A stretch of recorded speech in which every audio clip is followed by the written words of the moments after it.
snack. Me and you gonna have a little chat about books. Hi guys! So I'm here today to do a graphic novel review, and the graphic novel I'm going to be reviewing is Rat Queens, which is by Kurtis J Wiebe and Rock Upchurch. Now, this is a series which I believe was recommended to me from Nicole. I will link her channel down below. And I really enjoyed this. I thought it was a very strange comic to begin with.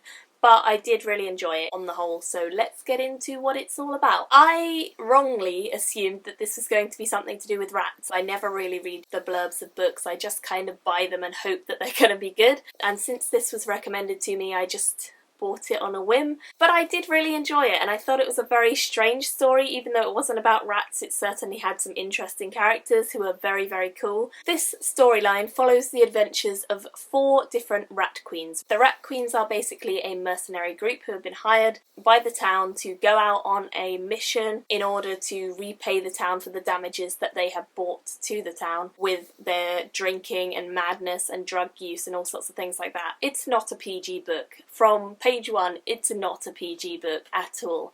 Don't read this if you don't like swearing, if you don't like drug use, if you don't like sexual innuendo. There's a lot of it within this. Moving on, let us meet the rat queens themselves. We have Betty, who is a small kind of chirpy character. She's very into her drug use, but she is also quite charming, and she's a good investigator. She sneaks around very well. Then we have Dee and Hannah, both of whom are very sexy, flirtatious characters. Dee is quite socially awkward, and she is also an ex-cult member from a squid-worshipping cult, which is very peculiar. And then we have Hannah, who is very flirtatious, very sexy, confident and funny, feisty. She definitely has a temper on her.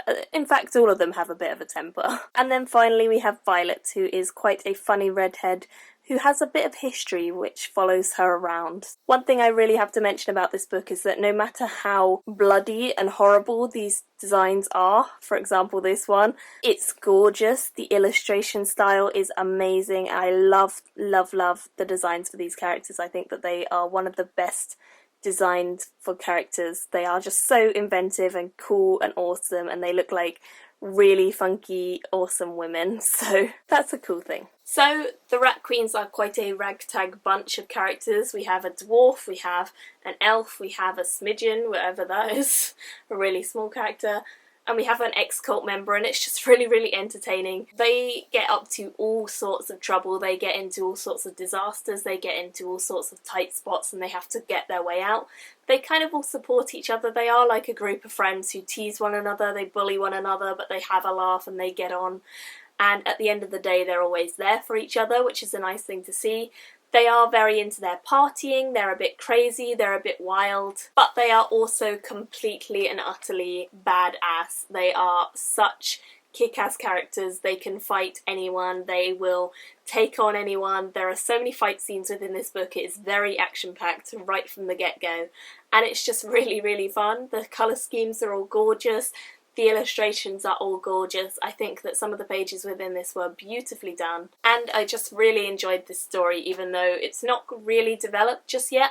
I would certainly say that there is a lot more that I expect to come in the next volume, which is not out yet. It certainly felt like it was the beginnings of a story. It did feel like it was just introducing everything, it was just setting things up, and there wasn't much of a story that was happening at the time. It certainly sets up for more to happen in the future, and it certainly intrigues you, especially at the end. But it didn't feel like there was a real storyline driving it just to begin with. It was more about world building and character introduction and just kind of setting the scene, which was fine. I certainly feel like it needed it, but we don't really get enough of the personality of these 4 different characters for my liking, so I would have liked to see a little bit more of that.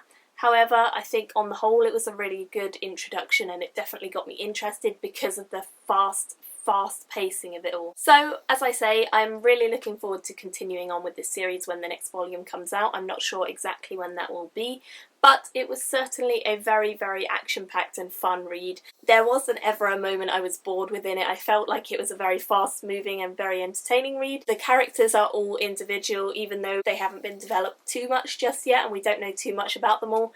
A lot is hinted at throughout this, so that's always really intriguing. On the whole, I gave this a 3.5 5-star rating. I thought it was very interesting. I definitely feel like it's a good beginning to the series, and I hope that things are going to improve and get more interesting and more exciting as it goes along. But yeah, I would love to know if you guys have read this and what you thought of it if you have, because it was a very interesting read and I very much enjoyed it, but it was filled with drug use, swearing, all sorts of terrible things like that, and fighting and violence and madness, so quite a random but very entertaining read. So yeah, let me know your thoughts. Thank you all for watching, and I will see you all very soon in my next video. Bye! Me and you gonna have a little chat about the